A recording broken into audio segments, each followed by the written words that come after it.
स्थित अनलेखनी ब्लॉग में सबका हार्दिक स्वागत है। सबके मंगल भोज की कामना के साथ बड़ों को मेरा सादर नमस्कार, छोटों को मेरा आशीर्वाद। मैं ठीक हूँ, आशा करता हूँ कि आप ठीक होंगे। रामचरितमानस के अयोध्याकांड का प्रसंग भगवान राम और भरत जी के चरित्र का गोस्वामी तुलसीदास जी ने जो अभूतपूर्व वर्णन किया है, मर्यादित जीवन की वास्तविकता का जो रहस्यमय दृश्य, भाव, वेदनाएं, विश्वास और स्नेह, प्रेम, त्याग, सामर्थ्य, सामाजिक और राजनीतिक परिवेशों से गुजरते हुए पारिवारिक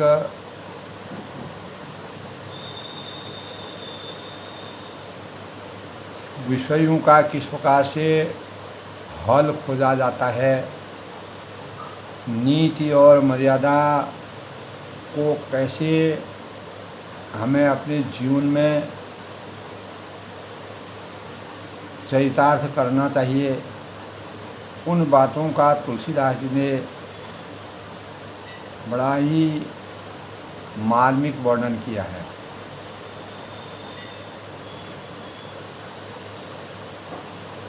कल के प्रसंग में दोस्तों, भगवान राम को लौटाने के लिए जब भरत जी चित्रकूट के वन में पहुँचे, पूरे परिवार के साथ, पूरे समाज के साथ, और इसी परिप्रेक्ष्य में राजा जनक जी का भी वहाँ प्रवेश हुआ। अनेक प्रकार की मंत्रणा के परिणाम स्वरूप भगवान रामचंद्र जी को चित्रकूट से अयोध्या लौटाने का के विषय में प्रयास किए गए, लेकिन भगवान राम ने नीति और मर्यादित रघुकुल की रीति का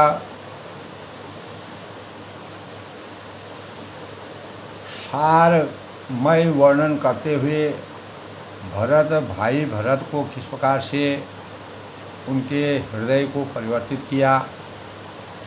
यद्यपि भगवान राम अंतर्यामी होने के परिणाम स्वरूप भरत को मन, वाणी और कर्म से पूर्ण आसक्ति के भावों और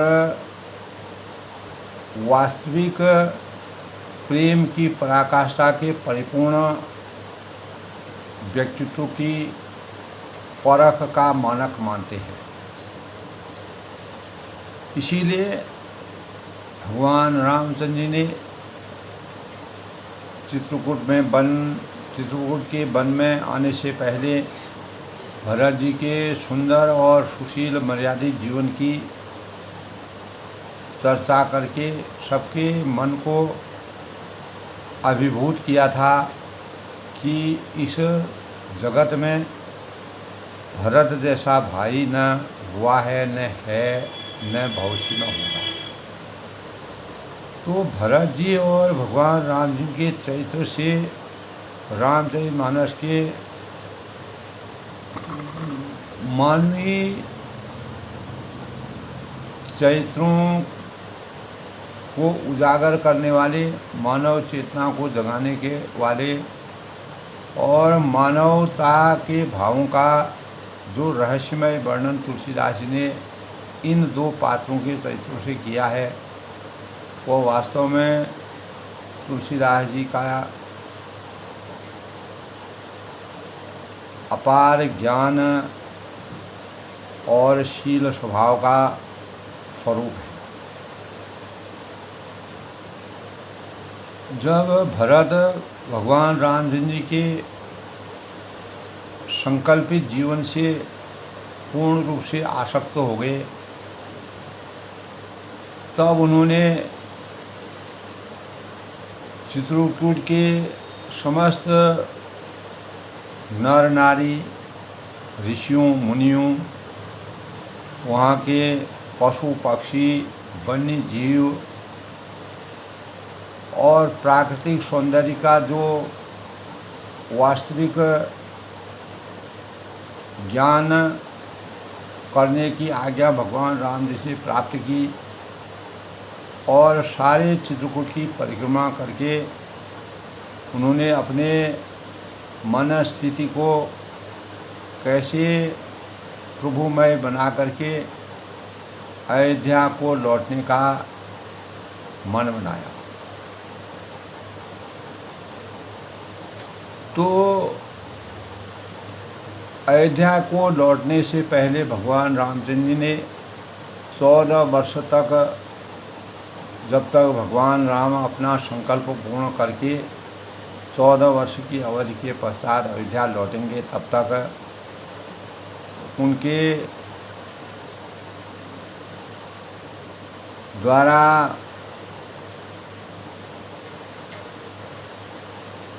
दी गई सीख के अनुसार अपने कार्यों को कर्तव्यों की निष्ठा के साथ करने के लिए वचनबद्धता का श्रेय प्राप्त करने की इच्छा व्यक्त की। इसीलिए भगवान राम ने भरत के पूर्ण चरित्र का जिस प्रकार से रहस्यों का और उनके विश्वास का, उनके प्रेम का, स्नेह का, दया भावों का जो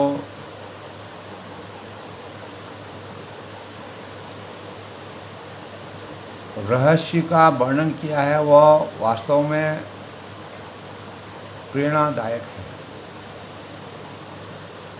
भरत जी यद्यपि जानते हैं कि भगवान राम अपने संकल्प रघुकुल की रीति के, रघुकुल रघुवंश के पुरोधा हैं, पुरुषोत्तम हैं और सर्वशक्तिमान हैं और सर्वगुण संपन्न हैं। तब भरत जी ने जब पूरी प्रजा सहित प्रजा की सेवा के लिए, अपने कर्तव्यों के निर्वहन करने के लिए अयोध्या को लौटने का निश्चय किया कि भगवान राम जी के वास्तविक स्वरूप से का उनको ज्ञान हो गया था, तब उन्होंने अयोध्या को जाते समय भगवान राम से कहा, जेहि उपाय पुण्य पाए जनों देखे दीन दयाल, सो सिख देवों अवध लगी कौशल पाल कृपाल।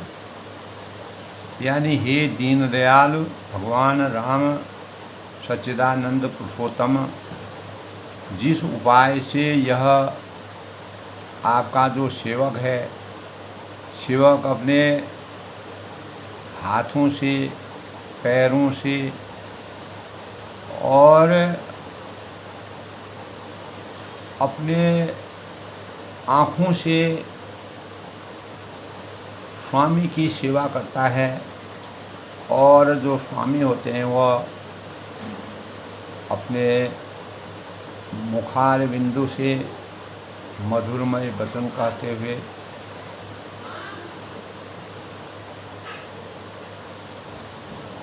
सेवक की रक्षा करने में समर्थवान होते हैं।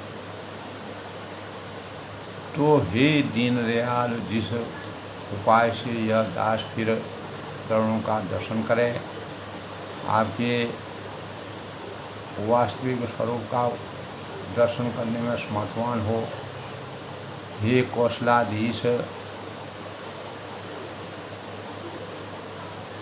कृपालु भगवान राम, अवधि भर के 14 वर्ष की अवधि के लिए मुझे वही शिक्षा दीजिए, उसी शिक्षा के अनुसार मैं अपने कर्तव्यों का निर्वहन करूँगा और उसको शिरोधार्य करके अपने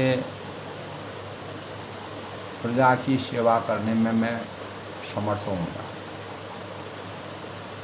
तो इसी प्रकार दोस्तों, इसी प्रकार रामचरितमानस में तुलसीदास जी ने एक जगह कहा है कि सुलभ सिद्धि सब प्राकत हूँ, राम कहत जमुहात, राम प्राण प्रिय भरत कहूँ, यह न हो बड़ी बात। यानी जब एक साधारण मनुष्य को भी, साधारण मनुष्य यानी जो न भक्ति करता है, न पूजा करता है, न साधना करता है, वह आलस्य में भी, आलस्य में आकर के अगर जमाई लेता है तो उसके अंतर्मन से आलस्य में भी जमाई लेते समय राम शब्द की उत्पत्ति, राम शब्द की उत्पत्ति होती है, अर्थात उसके अंतर्मन से राम शब्द आता है। तो सब सिद्धियों की को सुलभ, सब सिद्धियों, अष्ट सिद्धि और नवनिधि अर्थ धर्म काम मोक्ष से वो भी परिपूर्ण हो जाता है। तब श्री राम जी के प्राण प्यारे भरत जी के लिए यह कोई बड़ी आश्चर्य की बात नहीं है कि भगवान का आशीर्वाद उनको प्राप्त नहीं। तो इस प्रकार भरत जी ने वन में विचरण कर रहे उनके नियम और प्रेम को देखकर मुनि भी संकोच करते हैं, संकुचित हो जाते हैं और पवित्र जल के स्थान पर नदी है, बावली है, कुंड है, जहाँ जहाँ जल का समूह होता है, जल के स्रोत होते हैं, पृथ्वी के पृथक पृथक अलग अलग भाग, पक्षी हैं, पशु हैं, वृक्ष हैं, तृण हैं, पत्थर हैं, पर्वत हैं, वन हैं और बगीचे, इनका सबका भरत दर्शन करते हैं। सभी विशेष रूप से सुंदर, विचित्र, पवित्र, दिव्य, सभी को अनोखी का माया काया को देखते हुए भरत जी भगवान रामचंद्र से पूछते हैं कि, और उनका प्रश्न सुनकर ऋषिराज तब अत्रि ऋषि के आश्रम में जब भरत भगवान की आज्ञा के अनुसार अत्रि जी के आश्रम में जाते हैं, वहाँ पर 3 पवित्र नदियों के लाए हुए जल से भरत कूप की रचना करते हैं।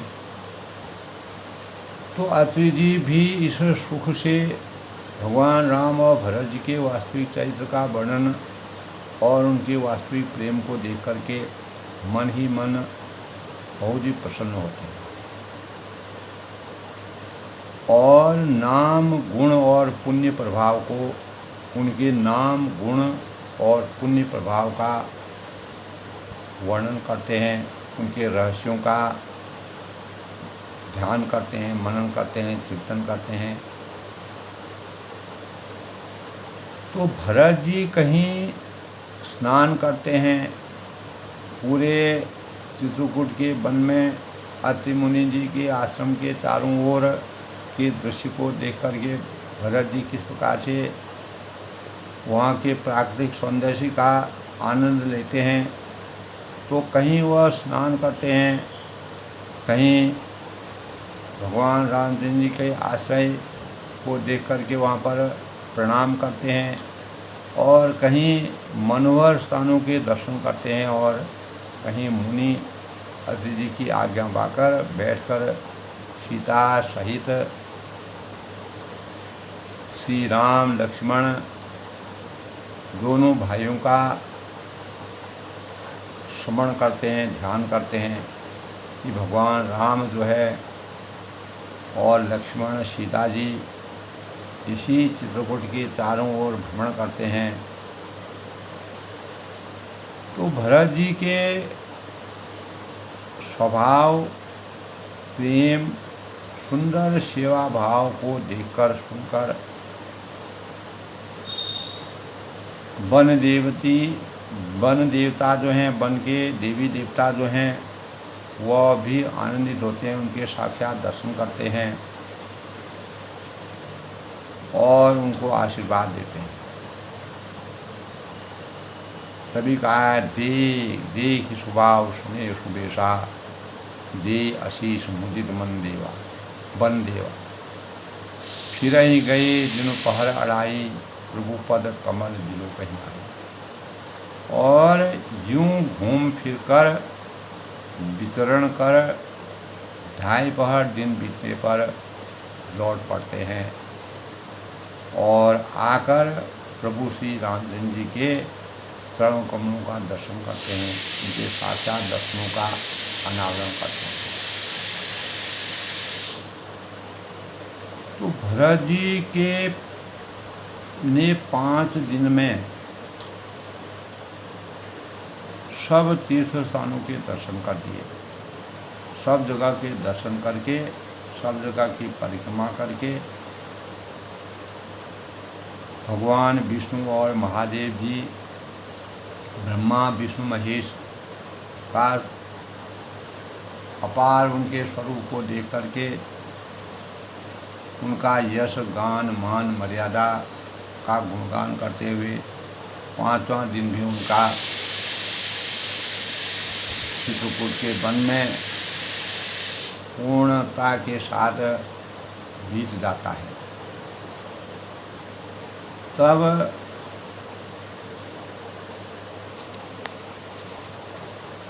कहा है कि भूर न्याय सब जुग समाजू, भरत भूमि सुर तिरुत राजू, भल दिन आज जान मन माही, राम कपाल कहत सकता है। तो तुलसीदास जी इसका कि अगले दिन यानी 5 दिन बीत जाने के बाद 6ठे दिन प्रातःकाल में भरत जी स्नान करके नित्य क्रिया से निवृत्त होकर ब्राह्मण राजा जनक और सारा समाज एक जगह जुट जाता है, एक जगह एकत्रित हो जाता है और आज सबको विदा करने के लिए उन्होंने कहा कि यह दिन बहुत ही अच्छा है, सुलभ है। वह वन में जाकर कृपालु श्री रामचंद्र जी कहने में संकोच कर रहे हैं। भगवान राम उनको तो भगवान श्री राम जी ने गुरु वशिष्ठ जी की और राजा जनक जी और भरत जी और सारे सभा की ओर देखा, किंतु फिर संकोच करके दृष्टि फेर कर पृथ्वी की ओर ताकने लगे। सभा उनके शील की, उनके स्वरूप की, उनके प्रेम की सराहना करके सोचती है कि श्री रामचंद्र के समान संकोची लोग इस संसार में कहीं नहीं। भगवान रामचंद्र जी किंग कर्तव्य विमूढ़ हैं, क्योंकि भरत जी बड़े मनोभाव से भगवान राम जी को लौटाने के लिए चित्रकूट में पधारे थे, आए थे, और भगवान राम जी के राज्याभिषेक की पूरी सामग्री लेकर के उनको लौटना पड़ रहा है। तब सुजान भरत जी की रामचंद्र जी का रुख देखकर प्रेम पूर्वक बैठकर विशेष रूप से धीरज धारण कर दंडवत करके हाथ जोड़कर कहने लगे कि हे नाथ, आपने मेरी सभी जो रुचियां थी वह पूर्ण कर दी, अर्थात अर्थ धर्म काम मोक्ष की मुझे प्राप्त हो गई है। आपके साक्षात दर्शन हो गए हैं। मेरे अंतःकरण में जिस प्रकार का संकोच था, अनेक प्रकार के भाव उमड़ रहे थे, उससे मैं निवृत्त हो गया हूँ, मैं स्वतंत्र हो गया हूँ। तब कहते हैं मोहि लगी सज्यों सब संतापू, बहुत भांज दुख पावा आपू, अब गोसाई मोहि देव रजाई, सेऊँ अवध अवध भरदाई। तो मेरे लिए सब लोगों ने जो दुख किया है, जो संताप किया है, जो कष्ट सहा है, आपने भी बहुत प्रकार से दुख पाया है। सब यानी मुझे आज्ञा दें, मैं जाकर यानी 14 वर्ष तक अवध का सेवन करूं, अवध के प्रजा की सेवा करूं। आपकी आज्ञा हो तो आपकी आज्ञा के अनुसार। तब उन्होंने कहा कि हे दीनदयाल, जय उपाय पुण्य पाय जनों के दीनदयाल, सो दिख देखे अवध लगी कौशल कौशल पाए। कि हे दीनदयाल, जिस उपाय से यह दास फिर चरणों का दर्शन करे, हे कौशलाधीश, हे कृपालु, अवधि भर के दे मुझे वही शिक्षा दे, ताकि मैं उसका अक्षरशः पालन करूं और राजा के धर्म के अनुसार अपने धर्मों का निर्वहन, अपने कर्तव्यों का निर्वहन कर रघुकुल की रीति और मर्यादा को हमेशा के लिए जीवंत रखने का प्रयास करूं। मूलतः 14 वर्ष तक, जब तक आपका अयोध्या में पदार्पण नहीं होता है, तब तक मैं पूर्ण निष्ठा के साथ आपकी शिक्षा के अनुसार, आपके भाव के अनुसार अपने कर्तव्यों का निर्वहन करूँ। तब कहा है गुरुजन परिजन प्रजा गोसाई, सब रुचि सरस समूह सदाई, राउर यदि बंदी भल भव दुख दाहू, प्रभु बिन बाद परम पद लाहू। तो तब उन्होंने कहा कि हे गोसाई, आपके प्रेम और संबंध से अवध पूर्ववासी कुटुंबी, जितने भी कुटुंबी जन हैं, प्रजा हैं, सभी पवित्र और आनंद से युक्त हैं। राउर बलि भल भव दुख दाहू, और आपके लिए भव दुख यानी जन्म मरण के दुख की ज्वाला में जलना भी अच्छा है, ऐसा वो कहते हैं। और प्रभु आपके बिना परम पद मोक्ष की प्राप्ति का लाभ भी व्यर्थ है। अगर भगवान समदर्शी हैं, भगवान के अवध में रहने, जब तक भगवान अवध में लौटते नहीं हैं, तो हमें धर्म अर्थ काम मोक्ष की प्राप्ति हो जाती है। तो वो अभी हमारे लिए मोक्ष भी अगर हमको प्राप्त हो जाता है, तो उसका भी हमारे जीवन में कोई लाभ नहीं है, क्योंकि हम भगवान राम जी के साक्षात स्वरूप का दर्शन करने वाले और उन्हीं की छत्र छाया में अपना जीवन यापन करना है। स्वामी सुदान जान सपनों की, रुचि लालसा रहन जन की, प्रणत पाल पालें सब काहू, देव दुहू दिशे और निभा। कि हे स्वामी,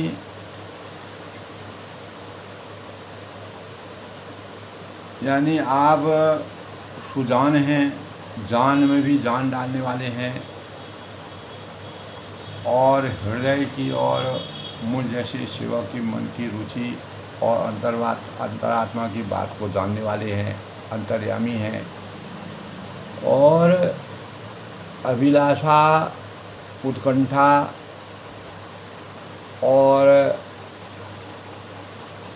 रहनी जानकर, हे प्रणत पाल भगवान, आप सब किसी का पालन करने वाले हैं। और हे देव, दोनों तरफ की ओर अंत तक आप अपना निर्वहन करते हैं। इसीलिए प्रजा जो है आपके वास्तविक सुख के स्वरूप का आनंद लेना था। क्योंकि कहा है, राम राज बैठे लोका सिद्ध रही गई सब तो अस मोहि सब विधि भूल भरोसे, किए विचार न सोच करो से।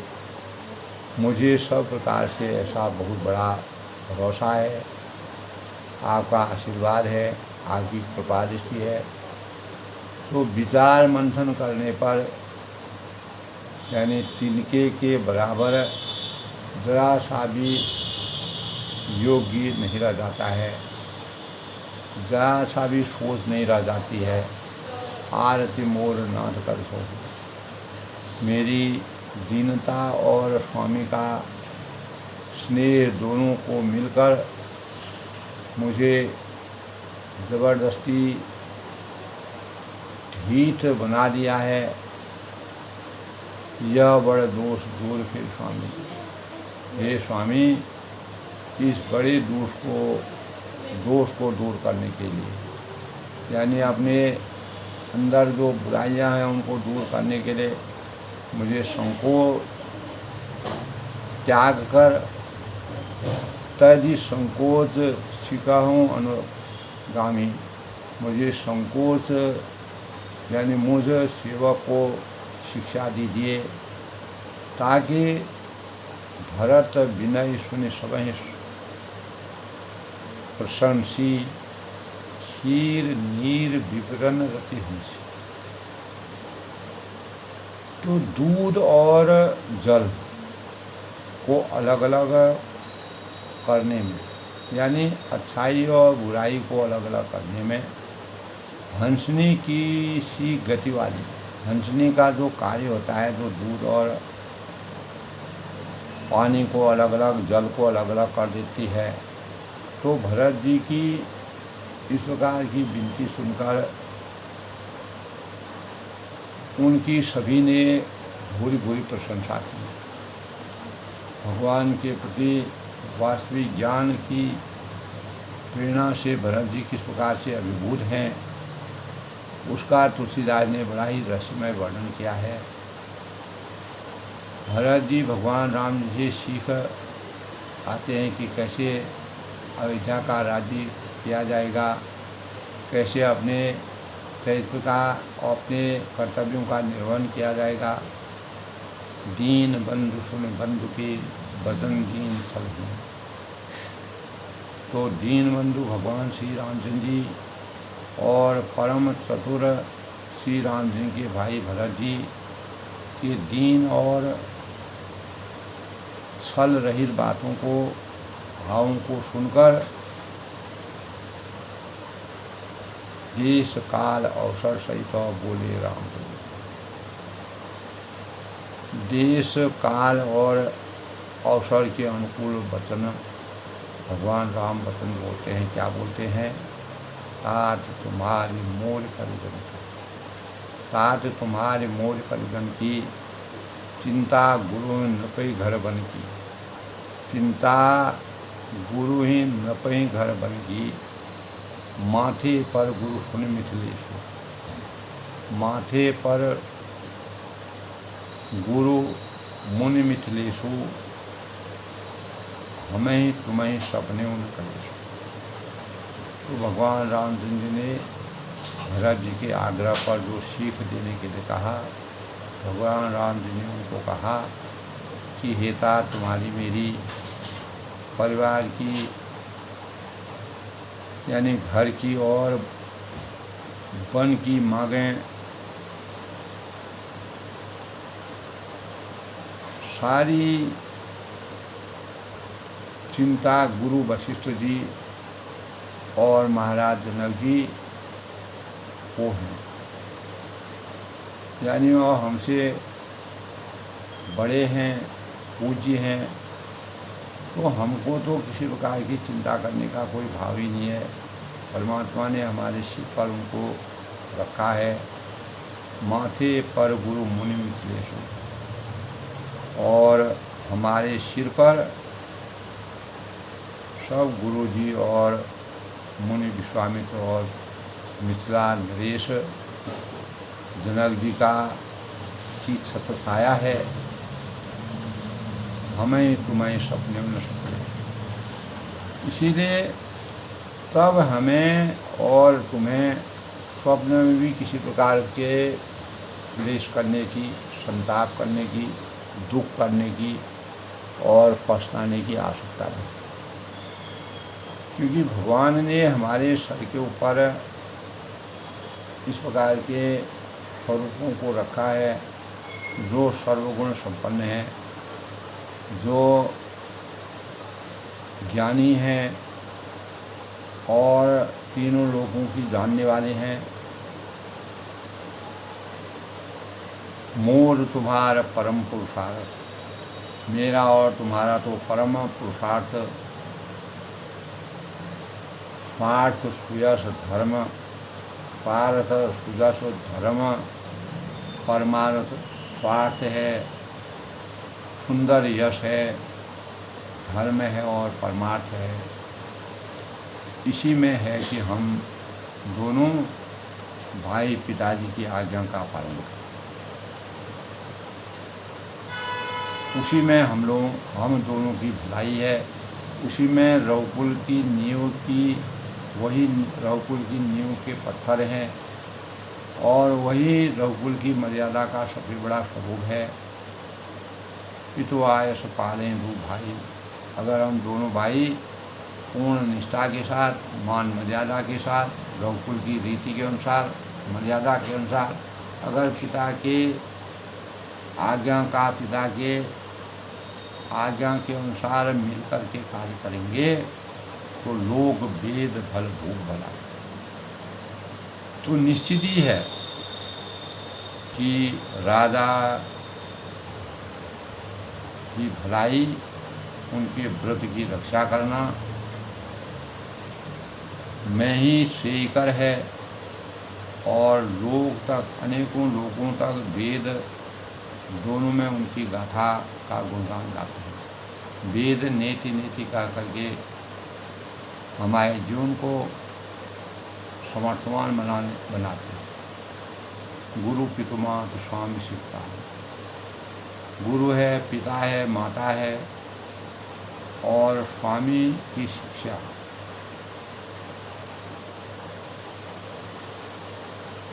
और इनकी आज्ञा का मनन करना, चिंतन करना, ध्यान करना, इनकी आज्ञा के अनुसार चलना, उनका पालन करने पर चले उमग पग फल ही न खाए, यानी कुमार्ग पर भी चलने पर पैर गड्ढे में कभी नहीं पड़ते।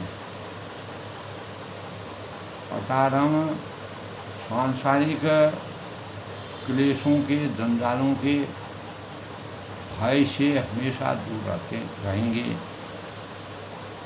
और कभी भी हमारा पतन नहीं हो सकता, अंत नहीं हो सकता। अश विचार सब सोच विचार। भगवान रामचंद्र ने भरत जी को इस प्रकार की शिक्षा दी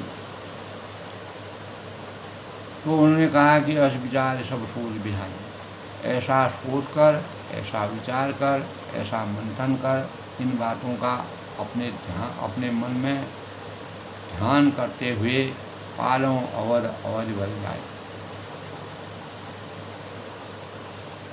सब कुछ छोड़कर अवध जाकर अवध भर अपना, अगर तुम इस प्रकार का कर्तव्यों के अनुसार अपना पालन करोगे, निर्वहन करोगे, पितु माता पिता स्वामी की सीख का हम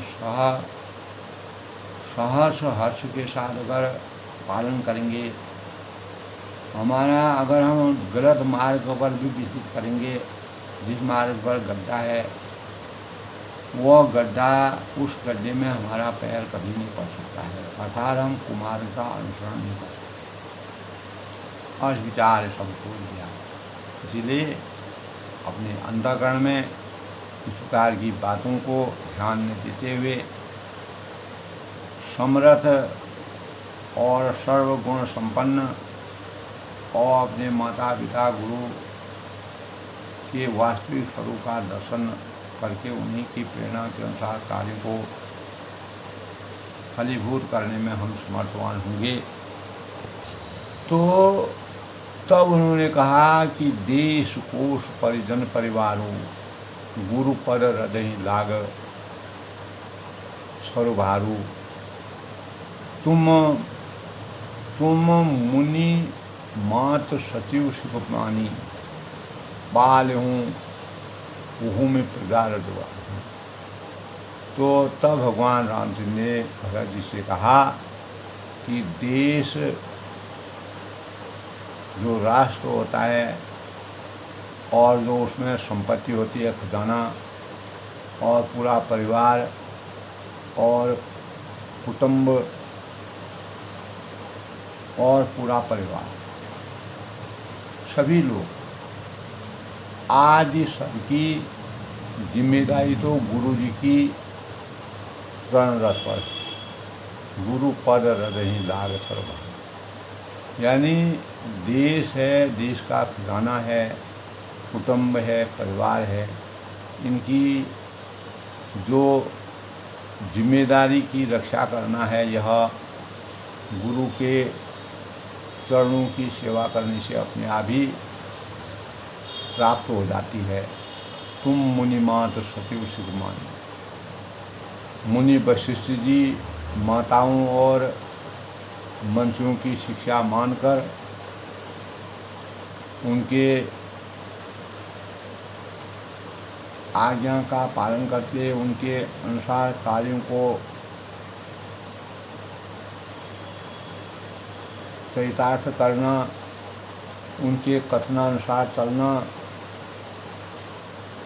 पालहूँ पुहु प्रजा राजधानी, पृथ्वी प्रजा और राजधानी का पालन रक्षा भर करते रहना है। तो अगर माता पिता गुरु और मंत्री और जो हमसे श्रेष्ठ लोग हैं, अगर वह उनके आज्ञा का हम पालन करते हैं, उनके आज्ञा के अनुसार हम अपने कर्तव्यों का निर्वहन करते हैं, निश्चित ही हमारा जीवन धन्य हो जाता है। फिर हमको प्रजा के पालन करने में किसी प्रकार का अवरोध पैदा नहीं। सिर्फ हमें विश्वास होना चाहिए, आस्था होनी चाहिए, श्रद्धा होनी चाहिए और अपने कर्तव्यों के निर्वहन के प्रति पूर्ण प्रतिबद्धता होनी चाहिए। मुखिया मुख सो चाहिए, खान पान कहूँ। भगवान रामचंद्र जी ने रामचंद्र के मुखारबिंदु से भरत जी के द्वारा सीख लेने पर भगवान रामचंद्र ने चित्रकूट के वन में भरत जी को जो शिक्षा दी, उसका तुलसीदास ने बड़ा ही रहस्यमय वर्णन किया है। उन्होंने कहा है कि मुखिया मुख सो चाहिए। तुलसीदास जी कहते हैं कि श्री रामचंद्र ने कहा कि भाई मुखिया मुख के समान होता है, मुख के समान होना चाहिए। जिस बार मुँह से हम क्या कहना चाहिए, क्या नहीं कहना चाहिए, अच्छा कहने का क्या प्रभाव होता है और बुरा कहने का क्या प्रभाव होता है। तो वाणी एक अमोल है, जो कोई बोले जान, ये तराजू तोल के तब मुँह बाहर आन। तो हृदय में कोई भी बात को सोच करके अगर कोई मुखिया होता है, तो श्री रामचंद्र ने कहा कि मुखिया मुख के समान होना चाहिए। खान पान कहूँ, जो खाने पीने को एक अकेला है और परंतु पालय पोषय सकल अंग तुलसी से। परंतु विवेक पूर्वक पूर्ण निष्ठा के साथ विद्या बुद्धि से विवेक की प्राप्ति होती है। विवेक पूर्वक अब सब अंगों का पालन पोषण करता है। कौन? जो मुखिया मुख के समान होना चाहिए, अगर वह इस प्रकार का चरित्र वाला हो, जो खाने पीने को भी वो तो एक अकेला है, परंतु विवेक पूर्वक सब अंगों का पालन पोषण करने में समर्थ हो। इस प्रकार भगवान रामचंद्र जी आज के प्रसंग में भरत जी को अपने ज्ञान की पराकाष्ठा से भरत जी के द्वारा सीख प्राप्त करने की जो अभिलाषा थी, उत्कंठा थी, भगवान रामचंद्र ने उनके ज्ञान को किस प्रकार से संचित किया। तो तुलसीदास जी ने भी भगवान रामचंद्र जी के वचनों को सहर्ष करते हुए कहा कि मुखिया मुख के समान होना चाहिए, जो खाने पीने को तो एक अकेला ही है, परंतु विवेक पूर्वक सब अंगों का यानी सबकी रक्षा करने वाला हो, पालन पोषण करने वाला हो, वह स्वतः ही अपने कर्तव्यों के निर्वहन करने में समर्थवान हो जाता है। इस प्रकार भगवान रामचंद्र जी के द्वारा अनेकों शिक्षाएं दी गई। आज के प्रेरणादायक विषय में सबके मंगल भोग की कामना के साथ भरत जी को प्राप्त शिक्षा के परिणाम स्वरूप भगवान रामचंद्र जी आगे क्या कहते हैं और कल के प्रसंग में अपनी वाणी को विराम देते हैं। कल फिर मिलते हैं, तब तक के लिए मैं जय श्री राम के साथ सबका अभिनंदन करता हूँ, स्वागत करता हूँ।